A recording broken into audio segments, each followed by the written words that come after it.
Hey guys, welcome back to my blog. तो सबसे पहले आप लोगों को होली की बहुत बहुत शुभकामनाएं। तो इस अवसर में मैंने बनाया है अपनी मम्मी के स्टाइल में गुजिया, जो कि बहुत ज़्यादा यमी बनी थी। रेसिपी आगे आप लोग ज़रूर देखना, मुझे कमेंट ज़रूर करना।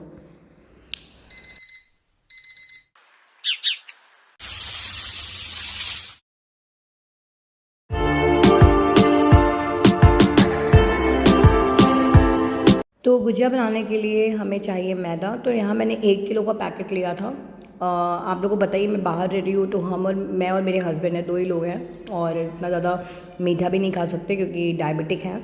बट ये जो फेस्टिवल है ना, इसमें गुजिया ना बने तो आपको वो फेस्टिवल वाली वाइब ही नहीं आएगी। तो यहाँ मैंने ना 1 किलो मैदे में 300 ग्राम तक मोयम डाला है। देसी घी का मोयम है। आप चाहो तो इसमें रिफाइंड ऑयल और डालडा घी भी डाल सकते हो, कोई वो नहीं है। बस हाँ, देसी घी डालने से थोड़ा टेस्ट और अच्छा हो जाता है। उसके बाद इसको अच्छे से, मतलब ऐसा इसको गूँथेंगे ना जैसे हाथ में वो लड्डू टाइप बन जाए, इतना आपका मोयम होना चाहिए बस।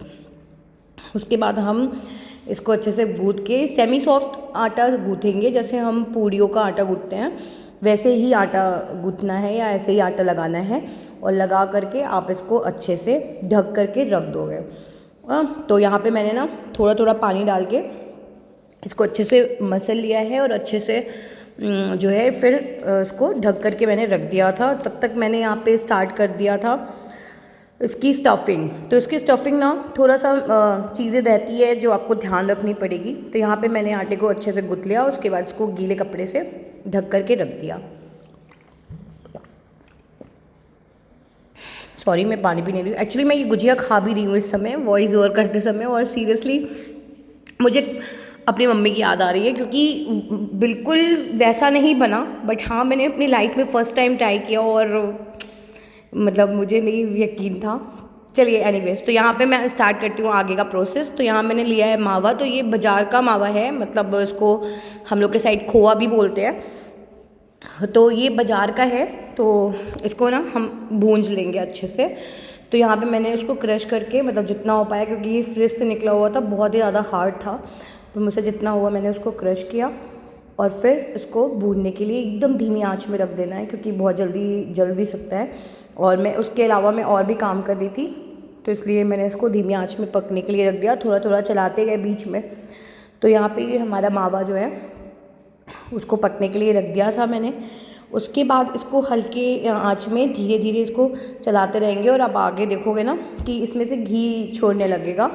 तो यहाँ देखिए हल्का हल्का रेड सा हो गया है ना। तो इस स्टेज में गैस को बंद कर देंगे और इसको ठंडा होने के लिए रख देंगे। इधर मीनवाइल हम फ्राई करेंगे, हाँ सॉरी, फ्राई नहीं, रोस्ट करेंगे पॉपी सीड्स को, या फिर पोस्ता दाना हमारे यहाँ बोलते हैं, बट यहाँ राजस्थान में इसको खसखस बोलते हैं। तो इसको डालने से ना आपकी जो गुजिया है उसका फ्लेवर बहुत ही ज़्यादा अच्छा लगता है। इधर हमारा जो खोआ था वो बिल्कुल ठंडा हो गया, तो इसको हम निकाल देंगे एक प्लेट में, क्योंकि हमें बाकी सारी चीज़ें इसमें मिक्स करनी है। और यहाँ पे फिर मैंने खसखस के बाद ना मैंने यहाँ पे थोड़ा सा बेसन भी भूंजा है, जो कि 3-4 चम्मच करीब है। ये ना, इसके बारे में मुझे मेरी मम्मी ने और मेरी सिस्टर ने बताया कि इसको ज़रूर डालना, क्योंकि इससे बहुत अच्छी बाइंडिंग भी आती है और टेस्ट भी बहुत अच्छा होता है। तो आप इसको बिल्कुल सिम आँच में रोस्ट कर लीजिएगा। फिर यहाँ पे मैंने उसी पैन में डाला 2 चम्मच घी, जिसमें हम यहाँ पे फ्राई करेंगे अपने ये जो जितने भी हमारे ड्राई फ्रूट्स हैं वो। तो यहाँ पे मैंने लिया है काजू, बादाम और किशमिश। आप चाहो तो आप यहाँ पे चिरौंजी और क्या हो सकता है, पिस्ता, वो भी ले सकते हो। तो मुझे यहाँ मिला नहीं, और फिर मैंने जो मेरे पास चीज़ें अवेलेबल थी मैंने उसी से बना लिया था। तो यहाँ पे इसको अच्छा सा रोस्ट कर लेंगे, मतलब अच्छी सी स्मेल आने लगे, जलाना नहीं है, एकदम बढ़िया सा रोस्ट करेंगे। फिर अब देखिए मैंने यहाँ पे क्या क्या चीज़ें मिलानी है। तो ये ड्राई फ्रूट हो गया, इलायची पाउडर हो गया, बेसन हो गया, पॉपी सीड्स यानी खसखस हो गया, और ये हो गया आधा किलो हमारा भूरा चीनी का जो होता है। क्योंकि आधा किलो खोआ है तो आधा किलो बूरा बिल्कुल इक्वल क्वांटिटी में होगा। पहले मुझे लग रहा था ज़्यादा है, बट जब मैंने बनाने के बाद इसको टेस्ट किया ना, तो जो मैदी की लेयर होती है ना उसके साथ मिक्स करके जब बन जाता है, ये गुजिया बन जाती है, तो बिल्कुल बिल्कुल भी नहीं ज़्यादा लगता है। तो यहाँ सारी चीज़ों को एक साथ मिला करके अच्छे से थोड़ा थोड़ा करके बूरा मिलाएंगे और मिक्स करते रहेंगे। तो यहाँ मैंने ना पहले थोड़ा सा बूरा डाला, फिर धीरे धीरे उसको मिक्स किया। यानी सारी चीज़ें, इलायची पाउडर वगैरह, सबका फ्लेवर एकदम अच्छे से आ जाना चाहिए पूरे खोए में। तो यहाँ पे मैंने इसको मिक्स कर लिया। मैंने ना अभी इसके पहले इसको एक बार सर्च भी किया था कि इसको बनाते कैसे हैं। हालांकि मैंने मम्मी लोगों से पूछा, थोड़ी बहुत हेल्प कर देती थी कभी कभी, पर मुझे किचन से इतना कोई ख़ास अटैचमेंट नहीं था पहले। तो फिर मैंने उस पर देखा यूट्यूब में, तो कई लोग सूजी डालते हैं इसकी फीलिंग में और नारियल डालते हैं और जो डेसिकेटेड कोकोनट होते हैं वो डालते हैं। तो मुझे वो सब का टेस्ट अच्छा नहीं लगता है। और फिर मुझे बिल्कुल प्रॉपर अपने घर वाला बनाना था, जो मम्मी बनाती थी या जो मेरी सिस्टर बनाती है वैसा वाला बनाना था। तो मैंने ना बिल्कुल वैसा कोशिश तो की है सारा कुछ वैसे ही करने की। हालांकि सेम वैसा नहीं बन पाया, कुछ ना कुछ चीज़ें तो रह ही जाती हैं। और फिर फ़ोन से बात कर करके किसी तरह मैंने सब चीज़ें पूछी कैसे क्या होता है। तो इस पूरी गुजिया को यम्मी और टेस्टी बनाने का पूरा क्रेडिट मेरी मम्मी और मेरी बहनों को जाता है, क्योंकि ये लोग ने मेरे को बताया ऐसे ऐसे ऐसे क्योंकि मैंने आज तक ट्राई नहीं किया था। और जब मेरी शादी हुई तो उसके बाद भी मेरे ससुराल में भी मैंने बोल दिया था मेरे को सीरियसली नहीं पता है इस सब चीज़ों के बारे में। तो थोड़ा बहुत मैं कभी शादी के बाद मैंने मतलब ससुराल में इसके वो इसको बेला है 1-2 बार और फिर स्टफिंग भरी है, इतना ही किया है। बाकी कैसे क्या बनता है ये मैंने कभी ट्राई नहीं किया था। इस बार मुझे लगा कि यार अकेले हैं, और फिर मुझे सीरियसली 2 साल से मेरे घर में इतनी मतलब मेरे मायके में ऐसी कंडीशंस है ना कि होली नहीं बन रही है। तो मेरे को इतना मिस हो रही थी ये गुजिया, मतलब मैं इतना मिस कर रही थी इसका टेस्ट।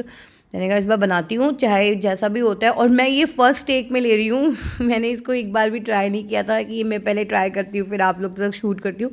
मैंने कहा जैसा भी बनेगा, मुझे इतना कॉन्फिडेंट था कि अगर मैं पूछ के मम्मी लोग से करूँगी ना वैसा ही जैसे वो बता रहे हैं तो ऑफ कोर्स जो है इतना बेकार टेस्ट नहीं आएगा कि वो खाने लायक नहीं हो। लेकिन खाने लायक नहीं गाइस, बहुत ही ज़्यादा यम्मी टेस्ट आया। और मतलब मम्मी लोग के जैसा 100% नहीं बट 80% तक तो टच कर गई थी मैं। तो यहाँ पे मैंने ना उसको बेल लिया। एक चीज़ और ध्यान रखिएगा, इसकी जो पूरियाँ जैसे बेलेंगे ना वो थोड़ी मोटी ही रहती है, क्योंकि फिर ना जब आप उसको पतला बहुत बेल दोगे ना तो ये फिर फट जाता है। तो ये सब चीज़ें मुझे समझ में आई है धीरे धीरे करने से इस बार। बट हाँ ये श्योर है कि आप अगर इस टेक्निक से बनाओगे इसको ना, इसकी लोई और इसका जो आटा है वो सॉफ्ट लगाना, बट कोशिश ये करना कि उसको बार बार ढक दो, क्योंकि अगर हल्का भी एयर जाती है ना तो ये आटा बहुत ज़्यादा टाइट हो जाता है और फिर आपकी जो गुजिया है वो भी फटने का डर हो जाता है। और गुजिया जब आप बेल को आप ना जैसे कि घी गरम कर दिया, रख दिया धीमी आंच में, तो आप 4 या 5 पीस ही बनाओ अगर अकेले हो तो। फिर उसको निकाल लो, फिर आप जब तक बना रहे हो आप घी बंद कर दो चलेगा। बट आप एक बैच में 10-15 बना के रख लोगे और आप चाहोगे एक बार में उतारेंगे तो डेफिनेटली ये फटेगी ही फटेगी, ये चीज़ तो बिल्कुल श्योर है। तो इसलिए मैंने ना कोशिश की कि 4-5 जितनी मेरी कढ़ाई की कैपेसिटी है उस अकॉर्डिंग मैंने एक बार में उतारा था। तो पूरी तो नहीं, 1-2 तो फटनी ही रहती है क्योंकि फर्स्ट टाइम ट्राई कर रही हूँ तो डेफिनेटली फटेगी। बट गाइस टेस्ट इतना ऑसम आया है ना कि मैं क्या ही बताऊँ। और फिर मैंने सोचा इसको शीरे में एक बार कर देते हैं ना, एक शीरे वाली भी गुजिया होती है ऊपर से शीरा करते हैं, तो वो फिर मैंने सोचा नहीं बहुत मीठा हो जाएगा। तो यहाँ पे ना उसको फिर पूरी जैसा भर के जैसे मोमोज़ की स्टफिंग होती है, बस एक चीज़ का ध्यान रखना है आपको, इसको बहुत अच्छे से सील करना है। मतलब इसको जो आप पेस्ट करोगे ना पानी से, और पानी में मैदा भी डाल सकते हो। मैं भूल गई थी, मैंने वो 1 kg लाया ही था और पूरा का पूरा 1 kg इसमें डाल दिया था, इसलिए मैंने ना सिर्फ वाटर से किया है। आप चाहो तो इसमें मैदा मिक्स करके करोगे ना तो और अच्छे से उसको वो मिलेगा, मतलब पेस्ट अच्छे से हो जाएगा, खुलेगा नहीं। तो यहाँ मैंने ना ये भी चीज़ें मैंने मम्मी से ही सीखी है। और मुझे एक इंसिडेंट याद है, एक बार मैंने इसको अपने ससुराल में बनाया था, मतलब ये मम्मी को मैंने अपनी सास को बोला था ये मैं कर दूँगी, और ना फिर ये तेल में जाने के बाद खुल गई थी। फिर ना मुझे डांट भी पड़ी थी, मुझे याद है। मुझे फिर मम्मी जी ने बोला तुम ये काम मत करो, रहने दो तो ये इंसिडेंट था। बट मुझे नहीं पता था कि मैं काम करने का अगर वो रखूँगी ना तो मैं प्रो हो जाऊँगी। सीरियसली मेरी एक भी गुजिया इस साइड से तो बिल्कुल नहीं फटी है जहाँ पे मैंने इसको गुथा था, मतलब ये क्या बोलते हैं, गोठना बोलते हैं। तो मैंने ये जो गोठा था तो मेरी ना एक भी गुजिया मेरे जिस डिज़ाइन से तो नहीं फटी थी।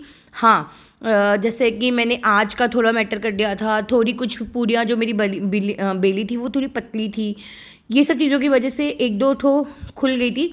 बट हाँ, फिर भी मैं आपको यही राय दूंगी कि आप इसका आटा मोटा ही बेलना, क्योंकि मुझे याद है अगर हम बाज़ार में खाते हैं ना तो वो मोटी मोटी रहती है और ज़्यादातर बाज़ार में शीरे वाली ही मिलती है, और जो बिना शीरे वाली मिलती है ना वो ऐसे गुठनी वाली कम रहती है। वो ज़्यादातर वो जो उसका सांचा आता है ना गुजिया का, उस सांचे से उससे ना टाइम भी आपका बचता है। एक्चुअली मेरे पास था नहीं, और फिर मैंने सोचा मैं बार बार सामान लेने के लिए भेजूँगी तो मुझे फिर चिल्लाने लगेंगे, तो इसलिए मैंने सोचा लाओ हाथ से ही बनाते हैं। फिर यहाँ पे ना मैंने इसको देसी घी में फ्राई किया था। मैंने कहा फ़र्स्ट टाइम बना रही हूँ, इसको ना एकदम टेस्टी बनाऊँगी। और पता है मैं डर भी रही थी कि यार अगर मेरा वो ख़राब हो गया टेस्ट या कुछ भी तो मेरा घी भी वेस्ट हो जाएगा, बट टचवुड इतना कुछ प्रॉब्लम नहीं हुई। और बस हाँ ये है कि मेरा जो खोआ है ना वो बच गया, तो फिर मैं सोच रही हूँ उसको फिर 1-2 दिन में बनाऊँगी। अभी तो मैं बहुत थक गई। जिस दिन मैंने इसको बनाया था उस दिन मेरा व्रत था, यानी कि कल प्रदोष था, तो मैं उसका फास्ट भी थी और मेरे को रात को 2 बज गए इसको बनाते बनाते मतलब। और एक चीज़ और है, मैंने अपनी अपनी बहनों से वीडियो कॉल पे बात भी की, तो वो लोग कह रहे थे कि हाँ इसको बनाना ऐसा नहीं है कि अकेले तुम बनाओ तो प्रॉब्लम हो जाएगी। आप ना इसको जब भी कोई बनाओ तो किसी 4-5 लोगों के साथ मिल के बनाओ बातें करते, तो नहीं। और हाँ गाइज़ ये ना पलटती नहीं है, तो आप लोग एक काम करो, इसको 2 स्पून से मिला के पलटना, वो भी धीरे धीरे ऑयल को इसके ऊपर डालते जाना, क्योंकि जो हलवाई वगैरह है ना वो ऐसे ही करते हैं। और एक और हम आपको ट्रिक बताएंगे कि आपकी गुजिया फूलेगी नहीं, जैसे फूल के बबल्स आ जाता है ना, ये सब मुझे बनाते समय ध्यान में आया है। तो यहाँ मेरी गुजिया बन गई, तो आप ना थोड़ा सा छोटा सा टूथपिक ऊपर की साइड उसको उसमें पिंच कर दो, तो बहुत ही अच्छी बनेगी, वो ज़्यादा फूलेगी नहीं वैसे जो बबल्स उठते हैं। तो ये था मेरा गुजिया का एक ब्लॉग। आई होप आप लोग को पसंद आएगा, और मैं अगर कोशिश करती तो आप लोगों को खिला भी सकती। आगे मिलते हैं किसी और वीडियो में, कुकिंग ब्लॉग्स आएंगे बहुत सारे, आप लोग एंजॉय करना। और प्लीज़ प्लीज़ प्लीज़ मेरे ब्लॉग्स को सब्सक्राइब लाइक